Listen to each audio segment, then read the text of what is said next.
मोहोळ बस स्थानकासमोरील अनेक वर्षांचं अतिक्रमण अखेर हटवण्यात आलंय। वाहतूक कोंडी, बेकायदा पार्किंग आणि अपघातांचं केंद्र बनलेला परिसर आता मोकळा झालाय। पण आता खरा प्रश्न आहे की बस स्थानकाचा कायापालट कधी होणार। सोलापूर जिल्ह्यामधील मोहोळ शहरात बस स्थानकासमोर अनेक वर्षांपासून ठाण म्हणून बसलेले अतिक्रमण अखेर नगर परिषद आणि पोलीस प्रशासनाने संयुक्त कारवाई करत हटवले। पोलीस अधिकारी दीपक पाटील आणि त्यांच्या पथकाने तसंच नगर परिषदेच्या अधिकाऱ्यांनी ही मोहीम राबवली। अनेक वर्षांपासून प्रलंबित असलेले प्रश्न अखेर मार्गी लागल्याने नागरिकांनी समाधान व्यक्त केले। मोहोळ बस स्थानक हे तालुक्यामधील महत्त्वाचं वाहतूक केंद्र आहे। येथे दररोज शेकडो एसटी बस आणि हजारो प्रवाशांची वर्दळ असते। मात्र अतिक्रमणामुळे बस स्थानकामध्ये प्रवेशद्वारच झाकलं गेलं होतं। प्रवाशांना बस स्थानकामध्ये ये-जा करताना मोठी कसरतही करावी लागत होती।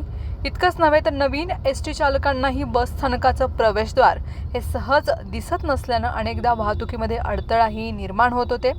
बेकायदा पार्किंग, रस्त्यावरील उभी राहणारी वाहनं आणि सततची गर्दी यामुळे परिसरामध्ये वारंवार वाहतूक कोंडी आणि अपघाताच्या घटना ह्या घडत होता। आता अतिक्रमण हटवल्यानं परिसर मोकळा झाला असला तरी नागरिकांचा पुढचा प्रश्न अधिक महत्त्वाचा आहे। बसस्थानकाचा संपूर्ण परिसर सुशोभित आणि सुसज्ज कधी होणार?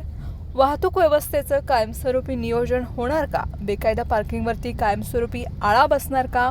या प्रश्नांची उत्तरं आता प्रशासनाला द्यावी लागणार आहेत।